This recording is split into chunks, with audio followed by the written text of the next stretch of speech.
Hi guys, so today in this video I'm going to be talking about, I'm going to be doing a Service Side Q&A. I got all of my questions from Service Angel Percy on Instagram and YouTube. I have all the questions right here on my iPad. So we're going to start off right here. Question 1 is, what is wrong with you? / why do you have a service dog? So I have type 1 diabetes, as all of you should know by my username. And that's what T1D stands for. And I also have PNES, which is psychogenic non-epileptic seizures. So basically seizures caused by severe anxiety and stress, which sucks, especially being a teenager. And during this whole pandemic, okay, I can't speak today. During COVID, basically is what I'm talking about, is stressful, and so they've increased quite a bit.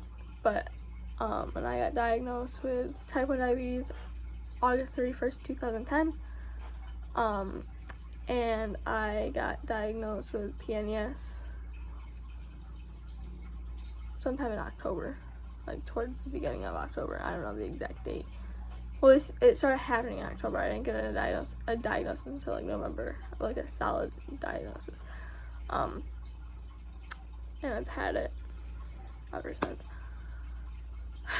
So basically PNES is just you get severe anxiety to the point where you pass out and then go into a seizure because your body overreacts and it doesn't know what to do. So question number 2 is, what tests does she perform? Charlotte performs light pressure therapy.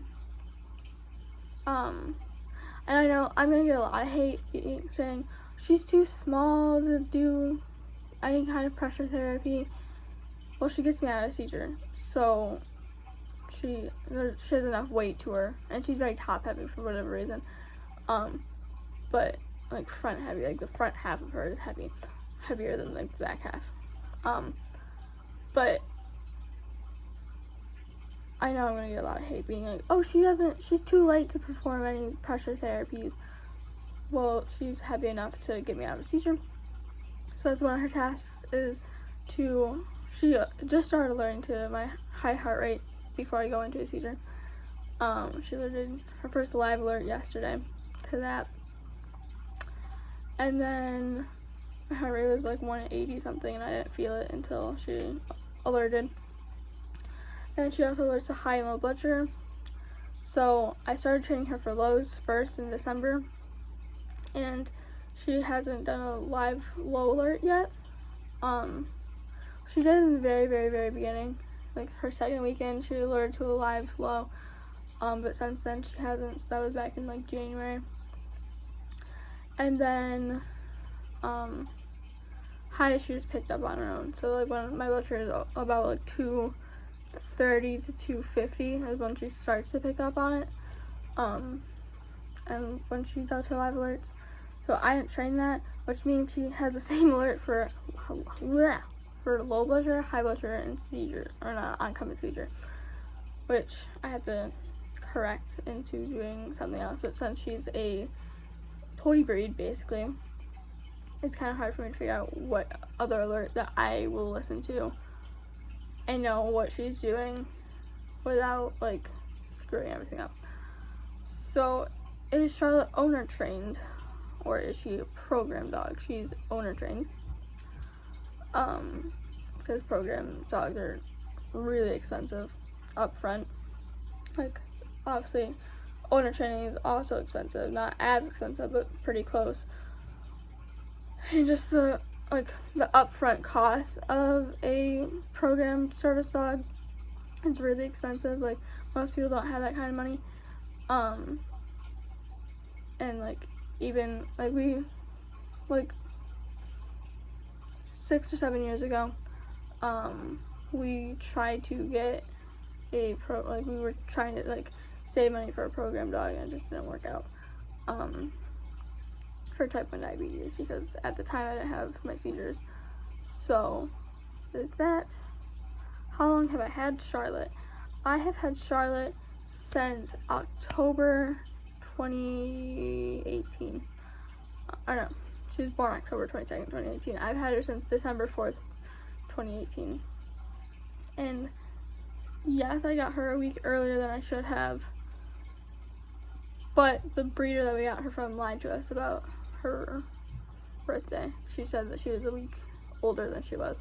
And then when we got the vet paperwork, it showed us what her actual date of birth was. So, the lady, okay, so that was that. It was very, like, it wasn't sketchy. I don't know. It was just, we didn't realize till in the car when we were like counting up the weeks, and we were like, she's only 7 weeks old.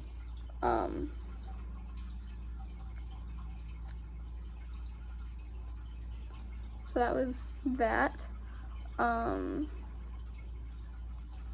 Is she my first service dog? Yes. I have, well, yes and no. Sorry. They're tearing down a wall downstairs, and there's a lot of, because we had a water leak and then turned into like a mold in our wall, so we're cutting out the wall downstairs and fixing that. But my mom just sent me a picture. And so she, yes and no. She's my first actual service dog. Yes, but our German Shepherd was in training to be my service dog, and then she washed out because she has a hatred of men. So obviously that's not appropriate for a service dog. How did I select Charlotte? So basically the woman only had 2 dogs left. She had a boy and a girl. So I was like, I really want a girl this time. Like, I really hope, like, and I wasn't even going for a service dog. I was just going for a pet. Like a well-temperament pet. And so I was like, oh my god, like, I really want a girl this time, because, like, that'd be so cool. Because my last dog was a boy, and then he got out of the house and got hit by a car. So that's a little sad. That's not a little, that's very sad. But it's been a year and a half, so I'm starting to, like, be able to openly talk about it. So basically, the woman was just like, I have 2 that haven't been chosen. Choose a dog. So I kind of just picked up Charlotte, and I was like, she just kind of looked at me, and I was like, this is the dog. I picked up the boy, and I was like, I just didn't feel that connection. Where if I didn't, like, if I felt a connection with the boy and not Charlotte, then I would have gone with the boy. But my mom's cousin actually ended up adopting the boy. So his name is now Buster. His name before was, I don't even know what it was. It was something ridiculous, like, I don't even know. But Charlotte's litter name was Stephanie. Fun fact. How did you select the breeder? So basically, I went around to all these different shelters around my area, like 5 or 6 different shelters, and all that they had, except the one didn't accept our application because we already had 3 dogs. So they were like, they do not need a 4th dog. Like, they said it right in front of us, like in the back, but we could hear them. They're like, they do not need a 4th dog. We're not accepting this application. Like, very rude, very sketchy. The place works with, like, prisoners, and the prisoners, like, certain, like, obviously not, like, murderers, but they select certain prisoners to come in and work with the dogs and train the dogs every day, like, Monday through Friday, and then Saturday and Sunday, the public can come in and adopt the dogs out. But every single other shelter only had pit bulls, and I was like, I really want a dog, there's this one dog, his name was Blue, and he was just, like, the perfect fit. Like, he was perfect. Like, he was perfect. He had the best temperament.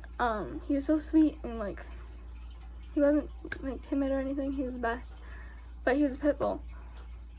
I'm fine with getting pit bull. My parents are fine with getting pit bull. But our housing contract said no pit bulls for whatever reason. So I was like, fine, I guess I'm not getting Blue because housing contract says not says I can't. So that was how then I went on Craigslist and this person posted a litter of puppies and I was like, Mom, like, let's go look. And so we did, and we ended up taking home Charlotte.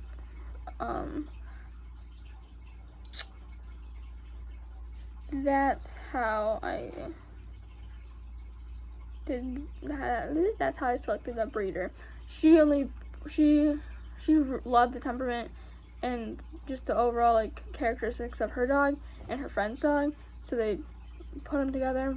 They did their thing, and out came like I think 6 or 7 puppies, 2 twins. They were like in the same like sack together. It was one of the puppies and then a runt of the litter were the twins. So that was that. And they were all girls except the one boy. What sort of resources did you use? I used YouTube. I used Facebook groups. I still use Facebook groups and YouTube. I use the Ping Project for diabetic alert dog training. It's a book. I got that years ago when we were training our German Shepherd, so we realized she's not going to get over her hatred of men. I mean, right now she's just starting to, but she's also like 7 years old, so not the best. Like, then I would only have like a year or so with her working. So why did I choose Charlotte's breed, and would I consider other breeds? Definitely to consider other breeds. I don't love having a toy breed just because Charlotte's a Chihuahua and toy poodle mix, so she's only 6 pounds. She should be around 8, but the girl can't put on weight, and so right now she's on a high calorie weight gain supplement. But and I would definitely consider other breeds. I there's some days where I love having a small dog, and there's other days where I wish I had like a golden retriever or like a German Shepherd or a Lab or something bigger, like a large breed. I would not go with like a giant breed. I don't need like a Great Dane or like a Saint Bernard. I don't need a huge dog. But I would prefer like a medium to large breed, just because then you don't get the stigma of small dogs are fakes. Do I think she's ever going to wash out? She could. I mean, that's a high risk with owner trained dogs, is you could have to wash them. Especially in the beginning, I really thought, oh, she's gonna wash. Like, she's not gonna be like. We started training the day after I got her. Just like basic sit, stay, lay down, like the basics, and then we worked on basic obedience about heeling and coming when called, and staying in the house when told to do so, because I was not gonna have another incident like I had with my previous dog. And then when I started her as a service dog back in December, probably around January, February, she was having like major problems where she was like not wanting to work. Like you could just tell she just wasn't wanting to work, not wanting to put her vest on.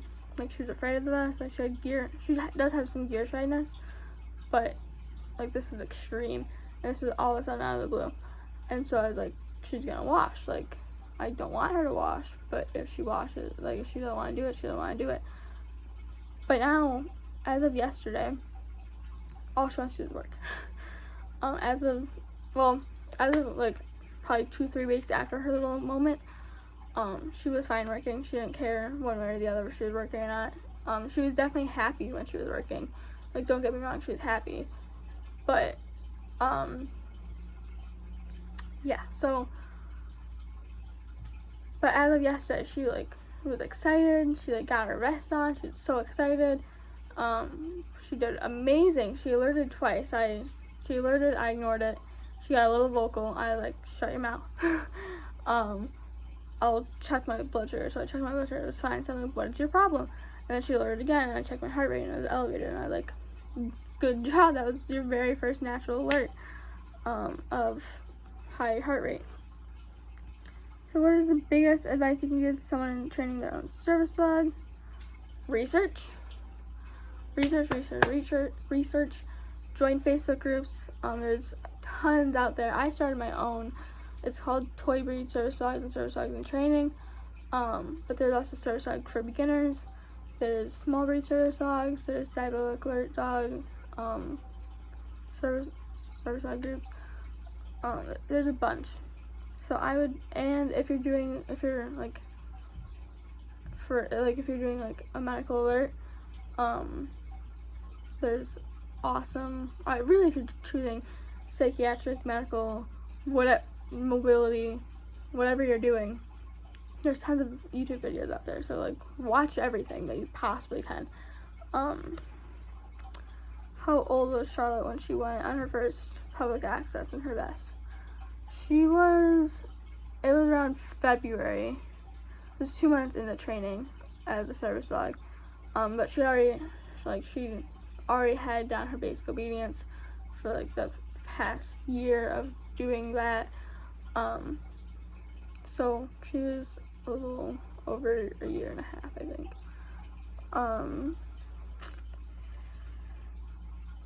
Do I have registration for her?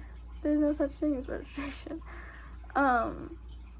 So in America, in the USA, in a lot of countries, there's no such thing as registration or certification or license or whatever. There's no such thing. Do I ever get told I don't need her? No, actually. There was this one time that I did by this angry old man. He was a customer at a grocery store, and he like came after me like aggressively. Was like, "You do not. That is not a Charlotte. Get her out!" And like went after me and my mom over Charlotte. So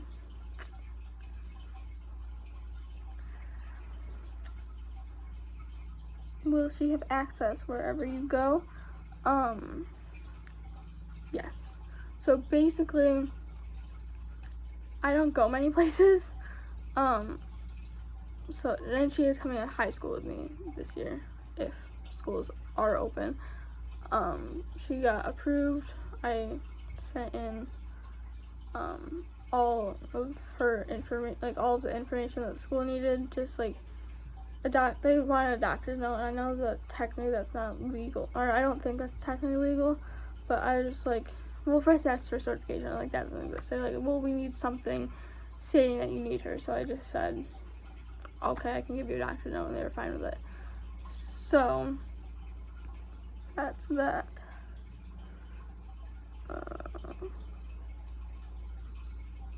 Have I ever run into a fake service dog? I have, not with Charlotte. So that's a good thing. I have in the past though, and I definitely get annoyed by it. I'm like, your dog should not be in that shopping cart. Like, get out of here, please. I haven't. The next question: have you ever had a public access issue, and how did I deal with it? I haven't had a public access issue. I do get questioned at, like, if you go to Walmart, like the greeters, sometimes they're just like, is that a service dog? I'm like, yes, and they're like, okay. But that's the extent of issues. Like, it's not even an issue, it's just a question. Do I support the use of emotional support animals, and do I consider them similar to service dogs, like Charlotte? I do support ESAs. My sister's service dog started out as an ESA, and then my sister realized she needed a little bit more than what an ESA can provide, so then she trained her dog into becoming a psychiatric service dog. Do I consider them similar to psychiatric service dogs? Charlotte's not a psychiatric service dog, but do I consider them similar? Not really. Like, yes and no. Like, yes, they're similar in the sense that they provide emotional support, but all animals do. But they're not similar. Like, they don't task. They're not allowed everywhere. Like basic things like that. A lot of the time they're not trained. which annoys me. What grooming do I do and how often? I shave her down for the summer, and I brush her every day to every other day, and then she gets mats so easily, so I have to cut out mats all the time, especially like around her feet. So that's the grooming that I do. What's my favorite place to go with her? Small, like, local shops, and Target. And Lowe's. Lowe's, small shops, and Target. Lowe's because, yes, it's pet friendly, so we get that exposure to other dogs, but rarely people bring their dogs there. And I can work on things without having to be afraid that she's gonna fail at something because it's pet friendly. Small shops just because they're small, and like most of the time you don't get issues with them. And Target just because it's Target and it's like a good store. Have I ever thought about training service dogs for other people? Service dogs, no. Other, like, dogs and like pet dogs, yes. I would not feel comfortable having the responsibility of training a service dog, at least for a while. In the future, I do want to be a service dog trainer or a vet. So I just want to work with animals. But for right now, I want to train dogs like now. So that's basically that. And that is it for today's video. If you guys have any questions or comments or concerns or anything or whatever, comment down in the description below, or in the comments below. I will leave I'll leave my info in the description below. And thank you guys for watching. Bye.